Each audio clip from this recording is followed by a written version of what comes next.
오늘 말씀 봉독하도록 하겠습니다. 마태복음 27장 38절에서 50절까지입니다.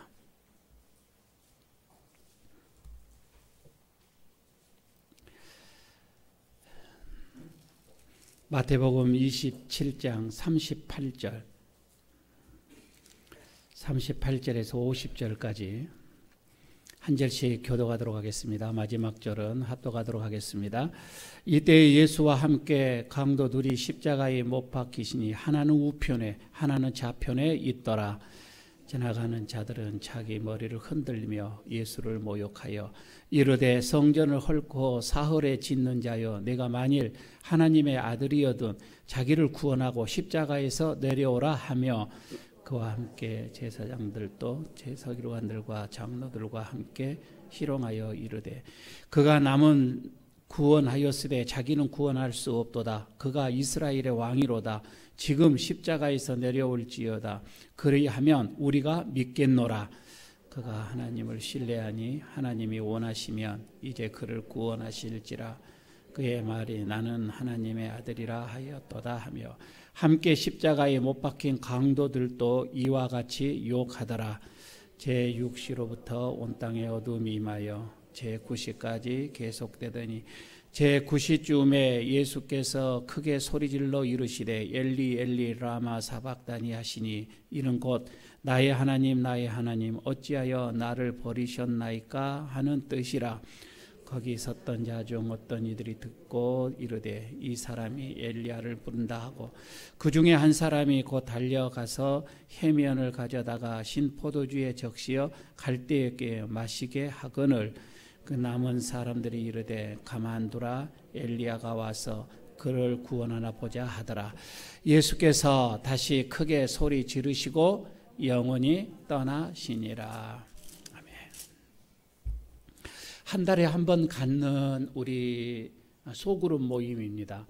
좀 시대가 조금 많이 변해져 가지요. 옛날에는 일주일에 가정을 이렇게 돌면서 구역 예배처럼 이렇게 소그룹 셀 모임 이런 것을 가졌는데, 요즘에 여러분들 일주일에 우리 교우들이 우리 가정에 들어온다는 그 자체가 상당히 많이 부담스럽기도 하고 그러지요.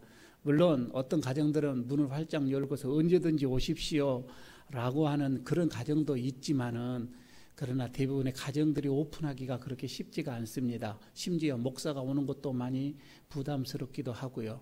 목사 한번 들어오게 집으로 한번 초청을 하려면 한 달 전부터 청소를 시작을 해야 되고, 옛날에 꼭 누룩을 없애는 이스라엘 백성들처럼 말입니다. 특별한 날을 정해놓고 만반의 준비를 다 하고 그렇게 해서 초청을 하는 것처럼 목사가 들어가기도 상당히 힘든데, 여러분들 더 가깝게 계시는 여러분들의 이 같은 교우들 같이 친구들도 교회 집에 들어오기가 그렇게 쉽지가 않아요. 집보다는 옆에 있는 카페에서 모이는 게 더 훨씬 편하고 또 쉽고, 뭘 대접할까 이거 하나부터도 그렇고, 저 집에 가서는 이걸 대접했는데 우리 집에 가서 이걸 대접하려고 하니 또 비교가 되는 것 같기도 하고, 많은 어떤 부담스러운 것이 있고, 물론 시대의 흐름이라서 그래서 이 모임 자체가 이제 교회에서 모이자 이렇게 하지만, 그 모이는 것도 너무 우리들의 다른 모임들이 많아서 그런지 또 바빠서 그런지 모임보다는 혼자 있는 것이 더 좋은 그런 시대로 이렇게 흘러가다 보니까 모이기를 패하는 어떤 이들의 습성처럼 우리도 자꾸 모여지지가 않는 게 우리 신앙생활의 지금 모습들입니다. 그래서 지금 다른 어떤 교회에서는 주일날 오후에 이 시간대에 그냥 셀 모임으로 이렇게 하는 데가 상당히 많이 있어요. 오후의 모임 자체를 속으로 모임수, 거기에서 말씀을 연구하고 토론하고 주일 낮에 받았던 그 말씀 가지고 다시 또 되새기며 이렇게 하는 데가 교회들이 많이 있습니다. 언제 우리 교회는 그렇게 갈지는 잘 모르겠는데 어느 정도 분위기가 그렇게 되면 그렇게 가겠지요. 문제는 우리 리더들입니다. 우리 너희들의 한 달에 한 번 모여지는 이런 마음 속에서, 그 상황 속에서 좀 리더들의 마음이 늘 좀 우리 소그룹 회원들의 좀 그 상황, 그 신앙의 상태, 좀 이런 것들을 좀 보고 기도하고 좀 했었으면 좋겠는데, 제가 리더들의 그 분류를 이렇게 해보니까 몇 분류가 있어요. 어떤 리더들은 알아서 잘한다 하고 그냥 내버려 두습니다. 하나님께서 하신다 하고 그냥 방목하는 그런 리더형이 있습니다. 알아서 잘한다 이거예요. 좀 전화도 하고 좀 동료도 하고 조금 관심도 좀 가지고 이렇게 하십시오면은 상대방이 불편해합니다. 이렇게 생각을 하는 거이죠. 그러니까 방목 형식입니다.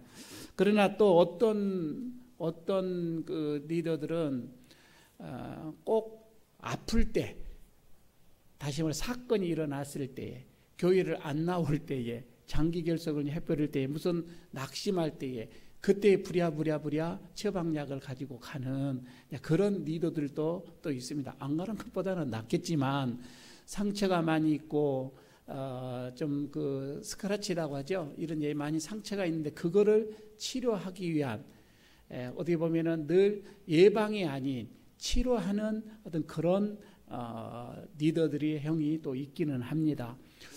더러는 또 어떤 리더들은 예방이죠. 미리 처방을 해버리는 거이죠. 조금도 틈을 주지 않습니다. 매일 매주마다 상황을 점검하고 기도하고 또 전화하고, 그래서 자체를 마귀가 들어오지 못하도록 하는 그런 형들도 있지요. 저는 여러분들이 그런 리더의 형을 넘어서 또 하나가 있습니다.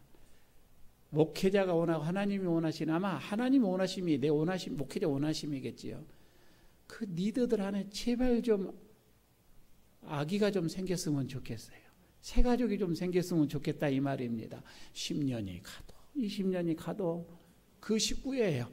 네, 이렇게 되어지면은 도무지 우리가 어떤 그 분양이라고 하는, 배가라고 하는 어떤 이런 게 출산이라고 하는 이런 것들이 좀 있어야 교회가 좀 생동감이 있고 소그룹이 좀 이렇게 재미가 있는데, 그 얼굴이라 10년이 가도 똑같은 얼굴이 모여서 이렇게 있으니까 이제 같은 말도 똑같은 말밖에 안 해. 새로운 말이 나올 수가 없어요. 참 많이 목회자로서는 고민이 많지요. 할 수만 있다면 부지런히 좀 전도를 하고 새 가족을 모으고, 또 새 가족이 왔을 때는 우리 소그룹으로 오세요라고 그냥 이거 쟁탈전이 좀 벌어지는, 그렇게 해서 좀 우리 속으로 조금씩 좀 이렇게 좀 변해져 가고 커져가고 이런 모습, 그래서 또 하나의 소그룹을 만들어 가고 좀 이렇게 했으면 참 바람직한 모임이 아니겠는가 싶기도 합니다. 오늘 다시 한번 6월인데 우리가 1년에 이 모임이 12번밖에 모이지는 않거든요. 1년에 말입니다. 벌써 오늘 6번째입니다. 절반이 왔다 이 말입니다. 오늘 끝나고 나서 잠깐 여러분들 모였을 때 좀 우리의 소그룹들 좀 돌아보시고 좀 윤기가 좀 흐르고 좀 생동감도 있고 좀 기대가 되고, 한 달 동안 난 너무 기다렸다라고 하는 좀 그런 마음가짐으로 이 소그룹을 모인다면은 얼마나 좋을까 싶습니다.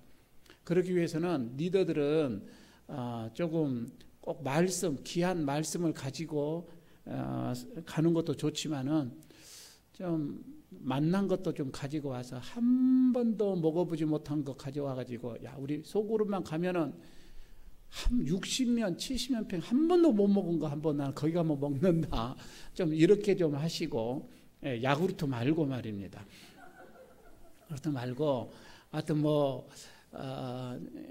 아니 모임 자체를 즐겨할 수 있는 기대가 되어지고 좀 그런 모임이 되셨으면 얼마나 좋을까. 그러니까 조금 일주일 전부터 광고가 나가잖아요. 그럴 때는 리더들은 좀 긴장을 좀 하시고 좀 준비를 좀 어떻게 할까, 이번에는 어떤 모임으로 가질까, 이번에는 어떻게 우리 회원들에게 좀 선물을 줄까, 좀 그런 좀 마음, 리더들의 마음 자세가 좀 필요합니다. 기대 다시 한번 해보고 말씀으로 들어갑니다.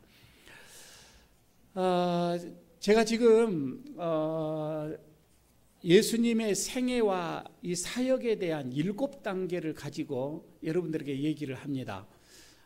예수님이 그 생애 속에서, 사역은 사실 이 3년인데 그 3년 안에 어떻게 예수님이 사역을 해주셨고 어떤 흐름이었었고, 이걸 이제 7단계를 거쳐서 여러분들에게 말씀을 드릴 건데, 오늘은 5번째가 되어지는 거예요. 그러니까 첫 번째, 예수님께서는 요단강에서 성령의 임재로부터 시작을 해서 사역이 시작됐다고 여러분들에게 처음에 말씀을 드렸지요. 사실 성령이 임한다라고 하는 것은 보통 사람에게 성령이 임하게 되어지면 특별한 사람이 되어집니다. 그러니까 자연적인 사람, 그냥 뭐 우리들의 이런 보편적인 사람인데 성령이 그 속에 임하게 되어지면, 충만하게 되면 그때부터 특별한 사건 속으로 빨려 들어가게 되어지는 그런 사건들이 일어나게 되어진다는 것이지요. 사실 저는 목회하는 어떤 그런 입장 속에서 우리 교우들이 모두가 다 이런 성령의 뜨거운 체험 속에서 성령의 임재가 있어서 성령의 어떤 능력의 그 옷을 입고 신앙생활을 하면서 좀 여러분들이 좀 특별한, 그리고 하나님 앞에서 큰 은혜 속에서 신앙생활하는, 인생을 사는 그런 어떤 그 여러분의 삶이 되어지기를 축복을 합니다. 두 번째에 예수님이 이제 성령의 임재로부터 사역이 시작을 하면서 시작을 딱 하려고 하니까 마귀가 와서 시험을 했다고 그랬죠. 40일 금식을 하고 이제 들어가는데 마귀가 와서 시험을 할 때 예수님께서는 그 마귀의 세력, 악한 사단의 그 세력을 뭘로 이겼다고요? 말씀으로, 기록된 말씀으로 그 사단들을 물리치시죠. 그래서 예수님께서는 이미 이런 말씀의 임재가 있었다라고 하는 것입니다. 오늘날도 사실 마귀는 그 예수님에게까지도 찾아가서 예수님의 생각, 그리고 예수님의 어떤 이런 사역을 방해하고 유혹하고 시험을 했던 것처럼 오늘날에도 지금도 여전히 그 마귀, 그 사단은 우리에게 또 이런 교회 안에까지 침투를 해서 예수님의, 하나님의 이 사역을 방해하고 우리들을 시험하고 우리들을 유혹하는 것이 다분 있습니다. 틈만 있으면 우리의 주위를 빙빙 돌면서 우리에게 들어오려고 하는 것이지요. 여러분, 우리가 이 마귀를 이길 수 있는 강력한 무기는 말씀 임재입니다. 말씀이 있어야 이 마귀를 이길 수가 있다라고 하는 거 두 번째 단계였습니다. 세 번째입니다. 예수님께서 이제 이런 성령의 역사가 일어나고 말씀으로 인해서 사단을 물리치고 그 뒤로부터 예수님의 나타나는 것이 뭐냐면 기적이었습니다. 많은 기적들이 예수님의 삶 속에서 나타나게 되지죠. 안진뱅이가 일어납니다. 기머거리가 귀가 열려지게 됩니다. 맹인이 눈이 띄어지게 됩니다. 벙어리도 입이 열려지게 됩니다. 안진뱅이, 중풍병자, 이루 말할 수 없이 많은 어떤 이런 사건들이 일어나게 되어지지요. 그런데 여기에서 이런 사건들이 많이 일어나게 당연히 거기서 따라오는 게 뭐냐면 많은 사람들이 그 예수님에게 몰리면서 예수님의 인기를 올려버리는 거였던 거이죠. 박수 소리가 그때 이제 커지기 시작을 합니다.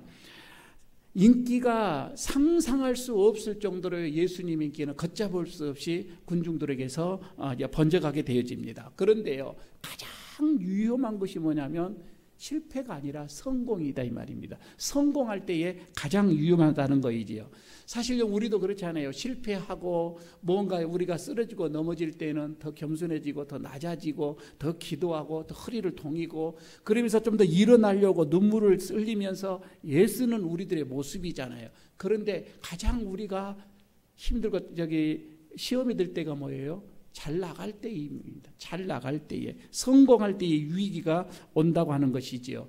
유명해지지 않을 때는 별 관계가 없어요. 그러나 유명한 인사가 되어지면 그때부터는 위기가 온다는 겁니다. 그래서 박수 소리, 다른 사람의 박수 소리는 굉장히 자신에게는 그런 위험한 신호예요.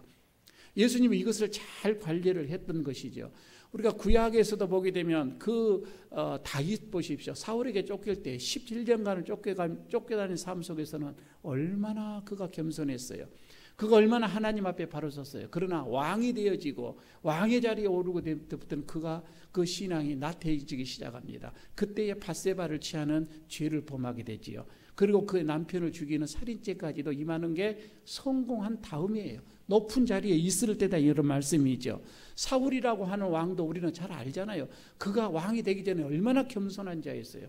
그러나 왕이 된 뒤로부터 그는 걷잡을 수 없이 교만한 사람으로 되어져가는, 제사장도 없고 제사도 없고 오로지 자기가 최고인 것처럼 돼서 결국은 그 하나님 앞에 또 망하는 마지막에 그 모습을 우리는 잘 알고 있습니다. 지금 예수님께서 가장 이런 위험한 순간, 군중들의 이런 박수 소리, 군중들이 자기를 이렇게 올리는 어떤 이런 그런 상황 속에서도 예수님께서 평정을 잃지 않았던 것은 산으로 들어가신 거였죠. 그리고 그는 하나님 앞에 침묵을 하면서 시간을 보냈던 거이죠. 세 번째 예수님의 단계는 그 많은 인기와 어떤 그 박수 소리에서 침묵이 맺었다고 하는 겁니다. 조용하게 자신을 돌아보며 하나님 앞에 서는 이 모습이 예수님의 사역의 세 번째 단계였죠. 고독한 시간, 홀로 하나님 앞에 서는 시간, 이런 것이 우리에게 꼭 필요한 것이지요. 예수님의 이런 겸손함, 그래서 교만해지지 않는 것, 대중과 야합하지 않는 것, 바로 이것이 침묵의 임재다. 네 번째는 예수님께서 이런 그 3년 동안의 이 사역의 끝말 때쯤에 3년 동안 좌로나 우로나 치우치지 않는, 그래서 결국 예수님이 가시는 길이 이제 십자가의 길이었잖아요. 그런데 십자가를 지시기 전에 겟세마네 동산에서 기도를 하는 예수님의 모습이었죠. 참으로 그 예수님의 그 기도는 땀방울이 핏방울이 흘리는 그런 기도였고, 그러나 예수님께서는 평상시에 습관을 따라 기도를 많이 하셨습니다만 또 특별한 기도를 또 하실 때가 있었다, 이렇게 지난 시간에 말씀을 드렸습니다. 참으로 이 사단은 끊임없이 또 예수님께 찾아서 왜 십자가를 지려고 하냐, 십자가 아니고도 충분히 네 일 다 할 수도 있다라고 하면서 속삭이는 그런 모습들이었지요. 마귀의 그런 시험 속에서 예수님은 기도, 하나님 앞에 그 기도함으로 인해서 그 사역을 끝까지 갈 수가 있었다라고 하는 것. 그래서 예수님의 네 번째의 이 사역의 이 단계가 기도의 힘이었다라고 하는 것을 말씀을 드렸고요. 이제 오늘은 다섯 번째입니다. 예수님의 이 사역의 다섯 번째 중에서 꼭 걸쳐 가야 하는, 이걸 넘어가야 하는 이것이 하나가 있으면 이게 뭐냐면 고난이었다라고 하는 겁니다. 그래서 오늘 제목을 예수님과 이 고난이라고 이렇게 잡아봤습니다. 인간이 이제 예수님께서 마지막 어떻게 보면은 그 십자가의 앞에서 십자가의 정면 대결을 지금 하게 되어지는데, 우리가 살아가는 이 세상 속에서 그때 당시 뭐 예수님의 인간으로서 가장 어떻게 보면 치열한 싸움, 잔인한 싸움이 이 십자가의 싸움이라고 한다는 것이죠. 왜냐하면 예수님의 이 십자가는 그냥 예수님 자신이 혼자서 지고 가는 게 그러면 뭐 그렇게 어려운 싸움이 아니에요. 근데 이 십자가가 얼마나 무겁냐면 인류의 모든 죄를 거기에 짊어지고 가는 십자가다 이 말이에요. 그러니까 이 십자가의 이 무거움은 보통이 아니에요.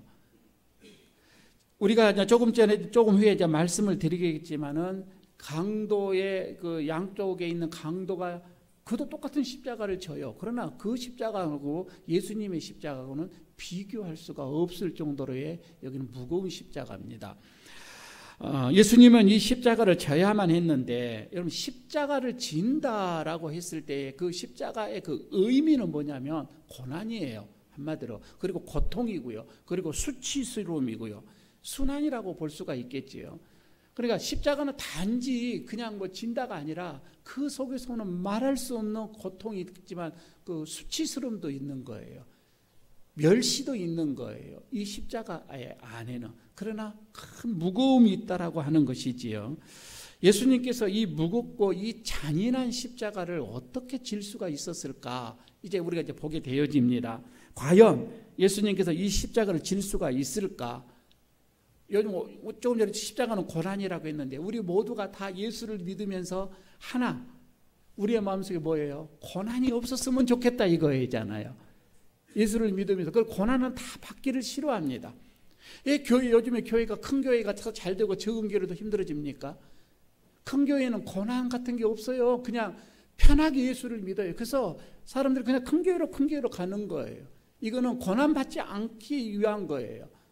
적은 교회일수록 힘들고 어렵거든요. 아침부터 저녁까지 다 해야 되거든요.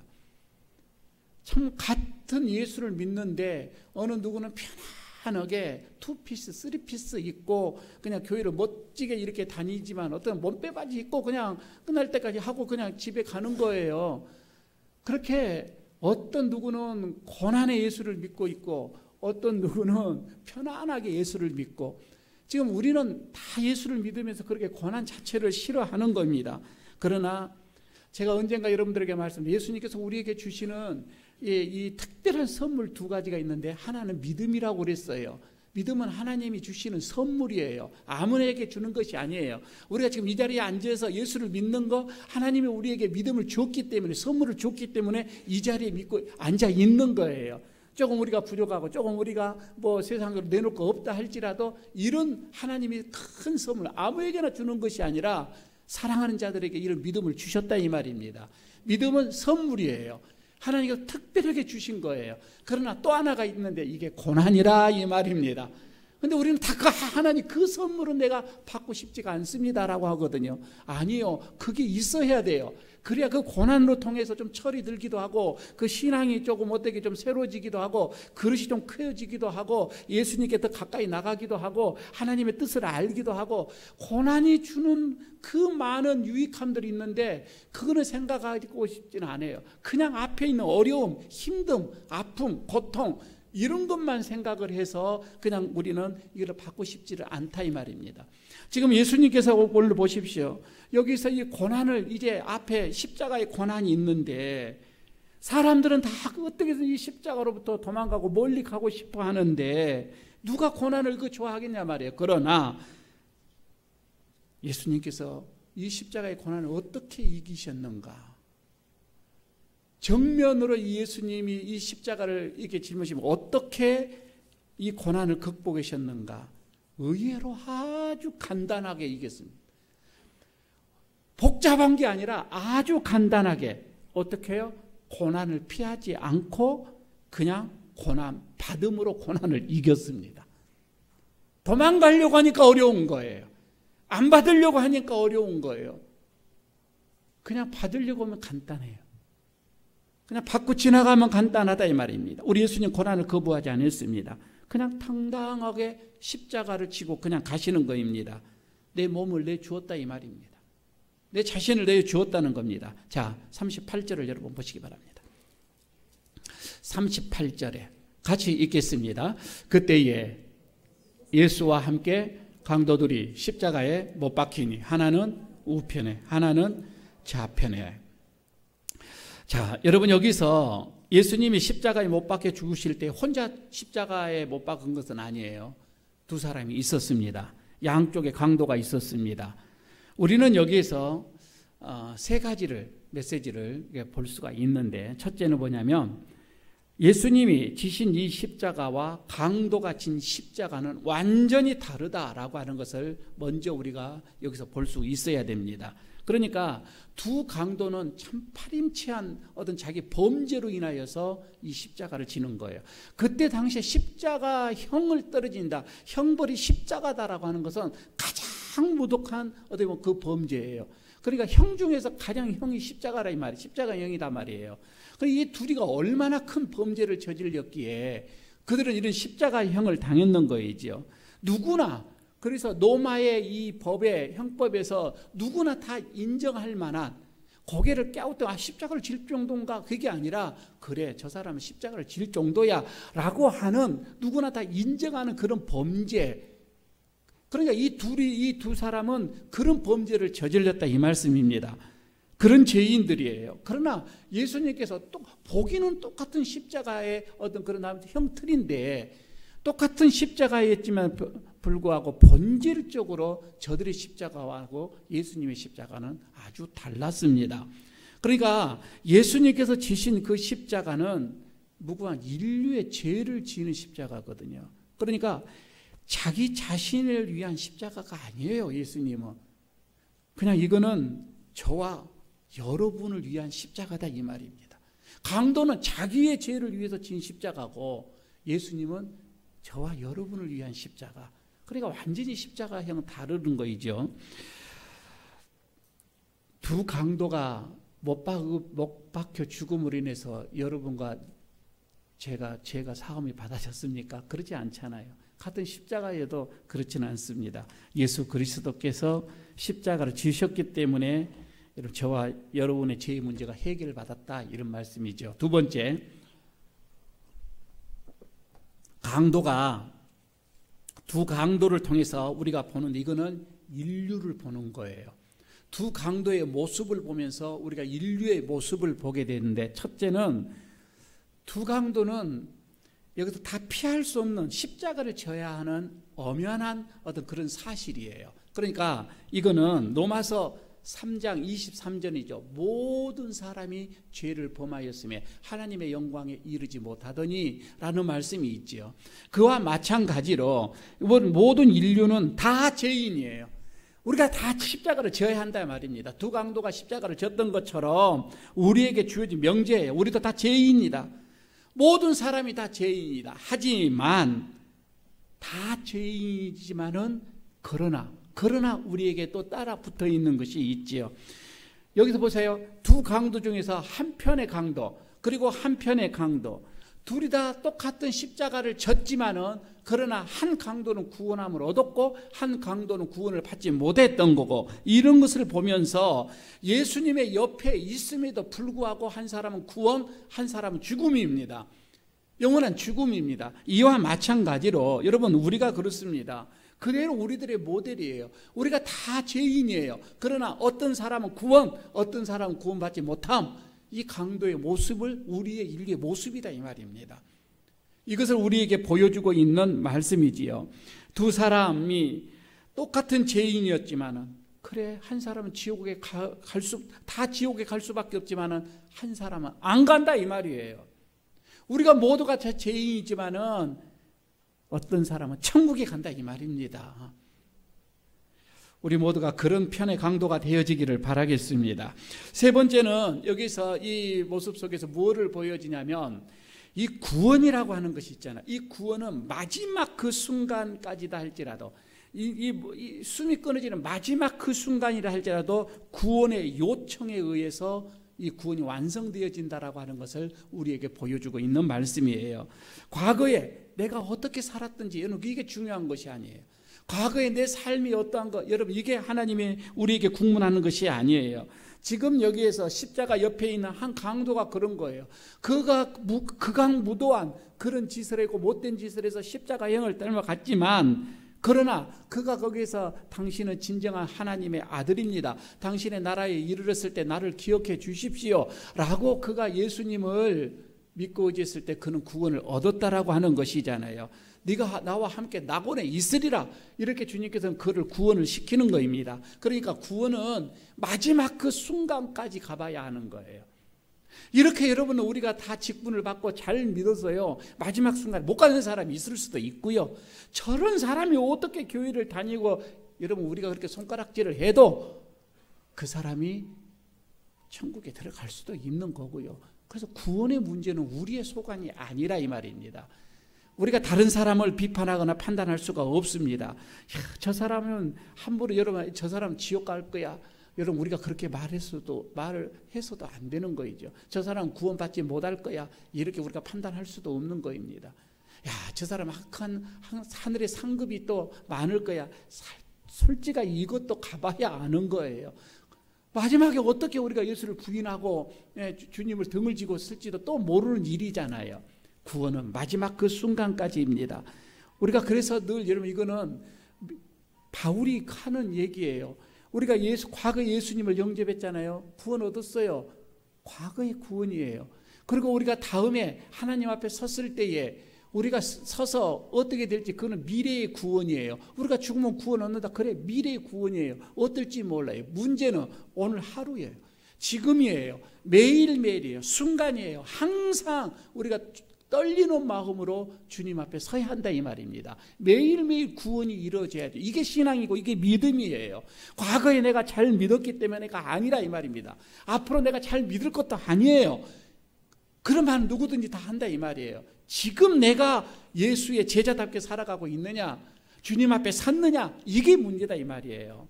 주님은 우리를 그것으로 보고 있는 거이죠. 그래서 여러분 우리가 주님 앞에 서는 그날까지예요. 구원에 이르는 그날까지 구원을 매일매일 이루어 가야 돼요. 매일매일 구원과 싸워야 하는 거이죠. 예수님의 이런 탄생부터 십자가에 못 박혀 죽을 때까지 마귀는 계속해서 예수님을 유혹하고 예수님을 시험했습니다. 예수님은 그때마다 땀이 피가 되도록 기도를 하셨고 또 기도를 함으로 인하여서 그런 많은 고난들을 또 이겨내기도 하였습니다.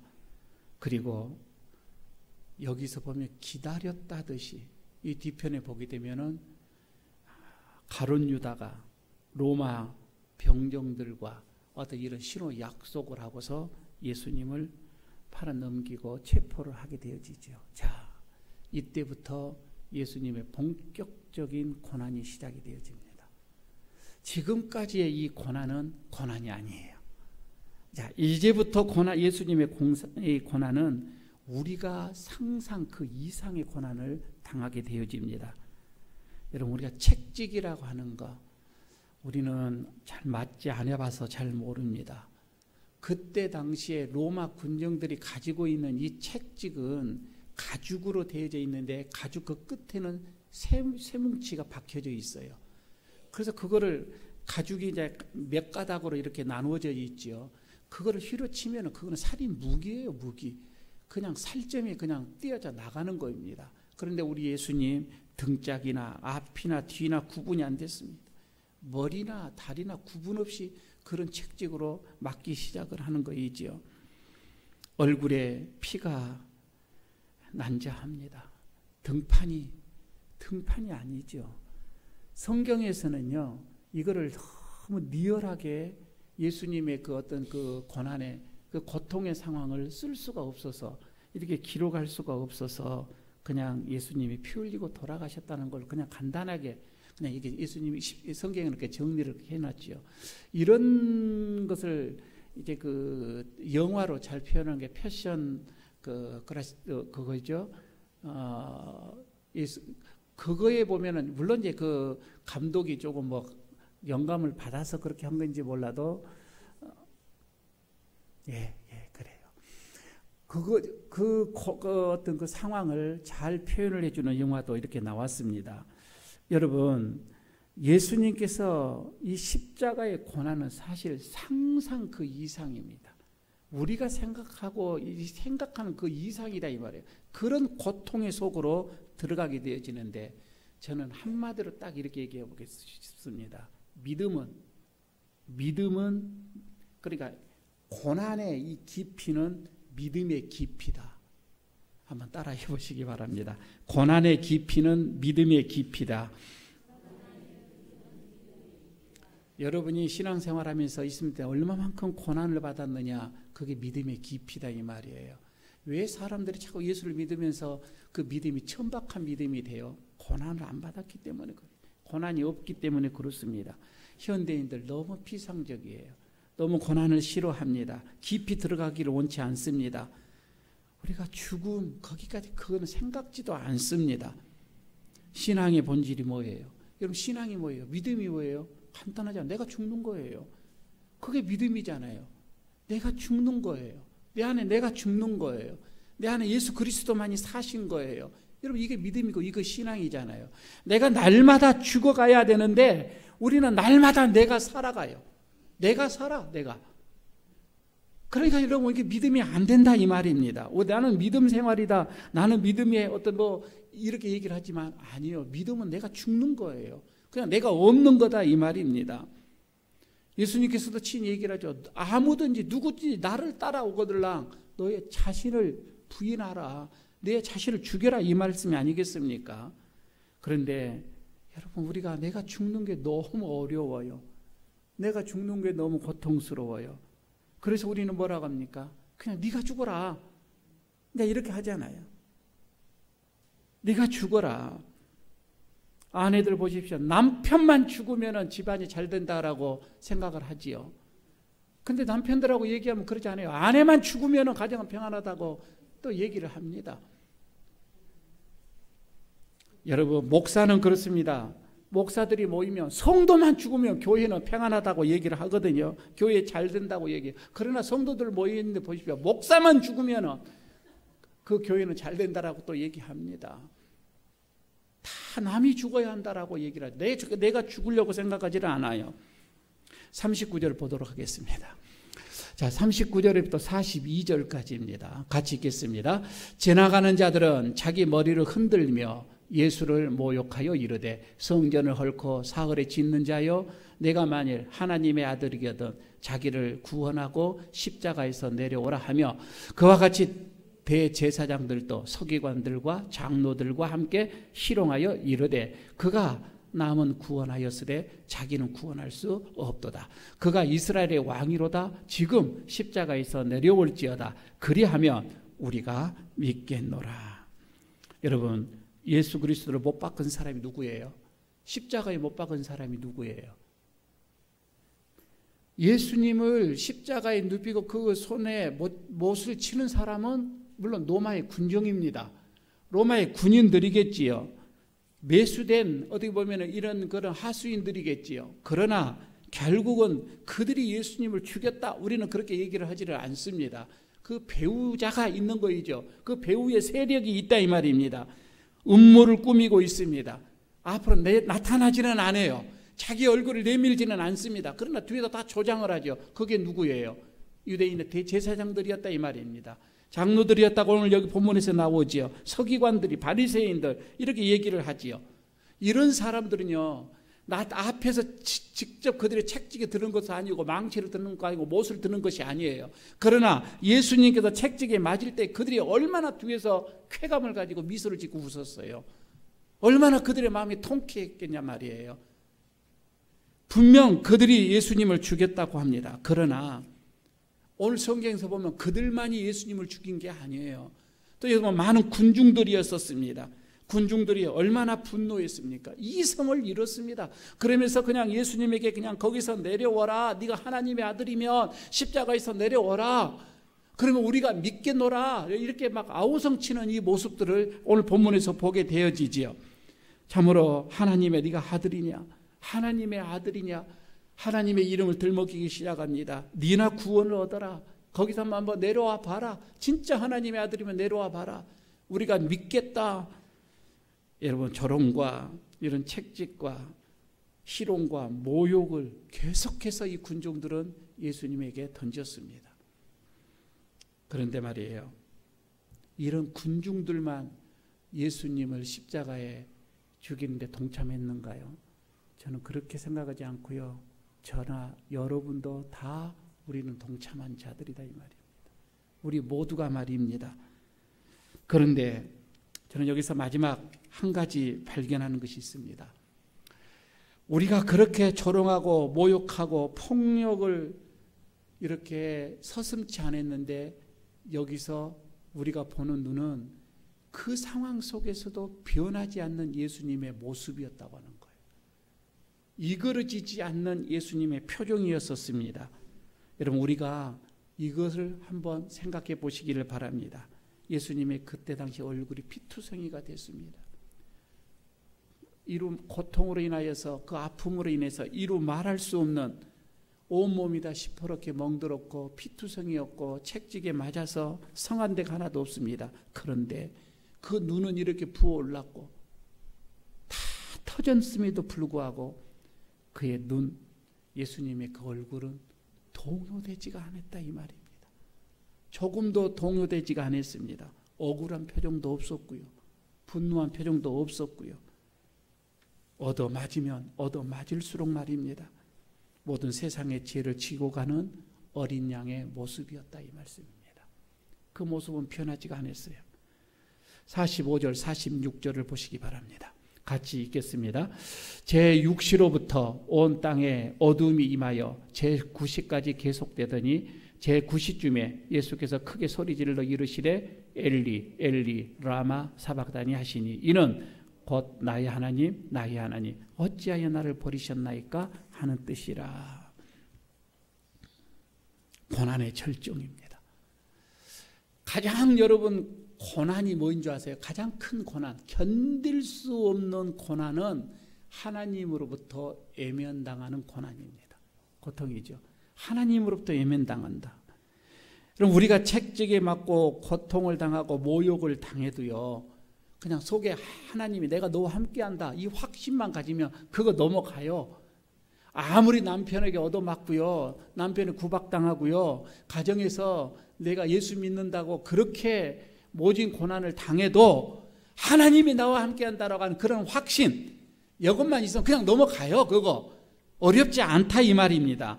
그러나 견디기 어려운 거, 하나님이 나를 버렸다 이 말이에요. 하나님이 나를 버리면, 여러분 이것처럼 큰 고난이 어디가 있어요? 오늘 여기서 예수님이 3시간 동안 침묵을 하다가 딱 내뱉은 말씀이잖아요. 지금 3시간 동안 침묵하다가 내뱉는 말씀, 하나님이 나를 버렸다 이거예요. 하나님이 나를 버리셨다. 하나님 어찌하여 나를 이렇게 외면하십니까? 지금 이 말씀이잖아요. 어찌하여 나를 외면하십니까? 어찌하여 나를 버리셨습니까? 이 예수님의 가장 큰 절정의 이 고난이에요. 가장 큰 고난, 이것처럼 큰 고통이 어디가 있겠느냐 이거이죠. 그러면 물어봅시다. 정말 하나님이 우리 예수님을 버렸을까요? 오늘 여러분 이 성경의 문제를 가지고 많이 여러분들이 의구심을 가질 거예요. 이해하기가 많이 힘들 수도 있는 말씀입니다. 하나님이 예수님을 버리는 것이 아니라 하나님은 그 죄에 대해서 외면했다 이 말입니다. 죄에 대한 외면입니다. 그러니까 십자가가 뭐예요? 십자가는 인류의 죄를 지금 지고 가는 거잖아요. 인류의 모든 죄를 대신 짊어지고 예수님께서 그거 죽어야 하는 거였다 이 말입니다. 예수님이 인류의 모든 죄를 죽으실 때에 하나님은 그 죄와 타협하지를 않았다 이 말입니다. 하나님은 예수님을 살리기 위하여서 죄와 타협을 했으면 어떡하겠어요? 인류의 모든 죄는, 이 죄의 값은 이제 물거품이 되어버리고 말잖아요. 여기서 예수님께 하나님께서 외면하셨다 이 말씀이 됩니다. 타협하지 않았다. 예수가 그것을 알고 있었습니다. 우리 예수님 그거 충분히 알고 있었어요. 내가 인류의 죄를 지고 가기 때문에 하나님께서 나를 지금 외면하고 있구나. 왜 예수님이 몰랐겠어요? 나를 버리려고 계시는 거구나. 내가 버림을 받았기에, 내가 외면을 당하였기에, 그리고 내가 여기서 죽었기 때문에 내가 부활할 수가 있고, 내가 승천할 수가 있고, 내가 예수님의 그 우편에 앉을 수가 있었던 거예요. 50절 한번 더 보도록 하십시다. 50절입니다. 같이 읽겠습니다. 예수께서 다시 크게 소리 지르시고 영원히 떠나시느니라. 예수님이 돌아가실 때 캄캄한 어둠이었습니다. 절망이었습니다. 죽음이었습니다. 거기는 하나님도 안 계셨다 이 말입니다. 인간의 모든 죄를 대신 지시고 캄캄한 절망의 속으로 어디 보면 이렇게 들어가고 계신 거입니다. 저는 이게 죽음이라고 봐요. 여러분 이게 십자가예요. 이게 고난이에요.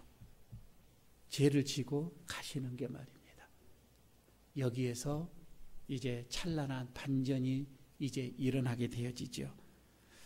저는 고난은 오늘 말씀 속에서 예수님 모습에서 고난은 죽는 거다. 고난은 그래서 구원이 생기는 거다. 그래서 내 죄가 죽었다. 이렇게 보면 되겠죠. 여러분 예수님의 이 사역에서 그런 고통, 그런 고난이 나를 살리셨다 이 말입니다. 그런 고난을 당하셨기 때문에 내가 이렇게 살아난 거예요. 우리는 주님의 자녀가 된 거예요. 우리가 주님을 위한 조그마한 고난 그냥 여러분 우리 감사히 받으시기를 바랍니다. 한 주일 동안 주님을 위해서 고난 마다하지 마시고 주님 때문에 고난이 오면은 그냥 받으십시오. 그냥 거기에서 또 하나님의 더 큰 은혜가 있을 줄로 믿습니다. 우리의 이 말씀 생각하면서 함께 기도하고 마치도록 하겠습니다.